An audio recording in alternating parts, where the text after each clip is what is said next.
Je tenais à vous faire un exposé sommaire de ce qui s'est passé aujourd'hui très rapidement.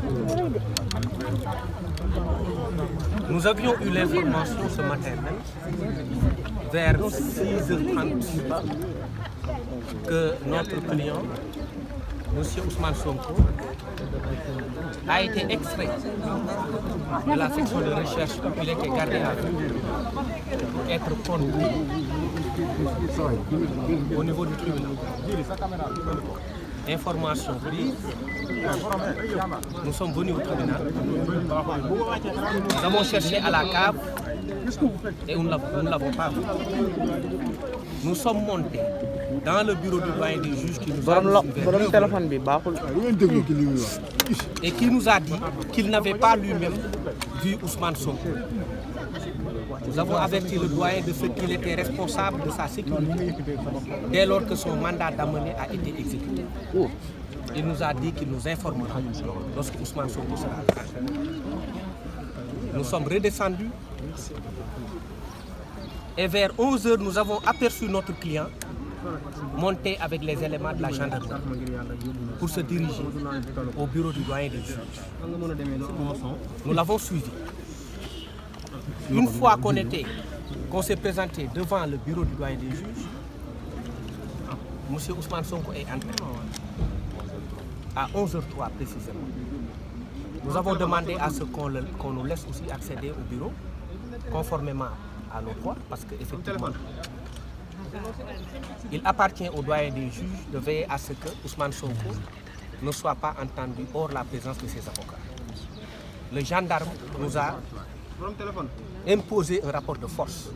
Je ne parle pas de rapport de force au sens physique du terme, mais il a obstrué notre travail et nous a empêchés d'accéder au bureau du doyen des juges. Nous avons créé un incident en rappelant l'impérieuse nécessité qui incombe à tout le monde de respecter les droits de la défense et la dignité de la profession d'avocat.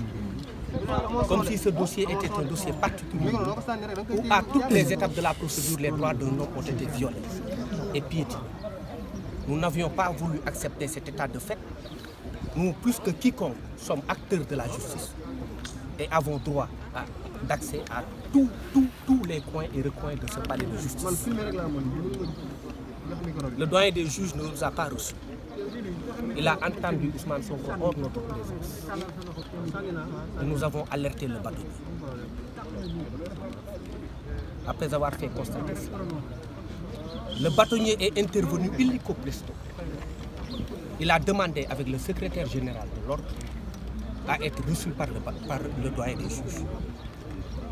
En notre présence constante, le bâtonnier Pape Leyti Ndiaye a rappelé les principes qui régissent le fonctionnement de la justice.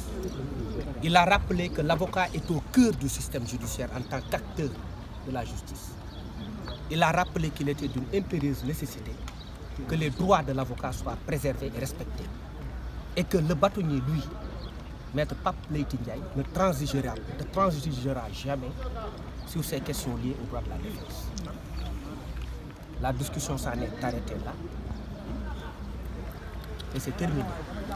Nous sommes partis. C'était pour lui une nécessité de répondre à l'appel du devoir. Et au nom du collectif des avocats, nous rappelons à l'opinion nationale et internationale que le bâtonnier, aujourd'hui, a rendu à l'avocature sa dignité. Ainsi, nous sommes partis. Et c'est comme ça que les choses se sont terminées. Ousmane Sonko, son audition a été reportée au lundi. Quel dossier? C'est le dossier de viol. Et je rappelle que dans ce dossier de viol, le juge d'instruction qui a été saisi en premier, Mamadou Seck, a demandé à être décisif du dossier pour convenance personnelle. Nous avons une interprétation sur la question et on ne peut pas s'en passer. Parce qu'il est irrespectueux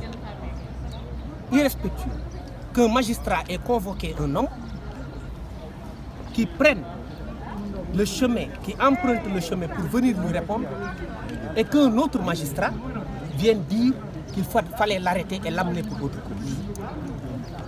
C'est un manque de respect du juge d'instruction Mamadou Seck. et aux juges et à la justice. On ne peut pas admettre, même venant d'un magistrat, futur procureur de la République, que quelqu'un soit convoqué et que l'autre magistrat l'attende et qu'il s'interfère à l'intérieur de cette convocation-là pour aller lui dire ne réponds plus parce que je dois t'arrêter pour autre cause. C'est frustrant pour les juges et c'est normal.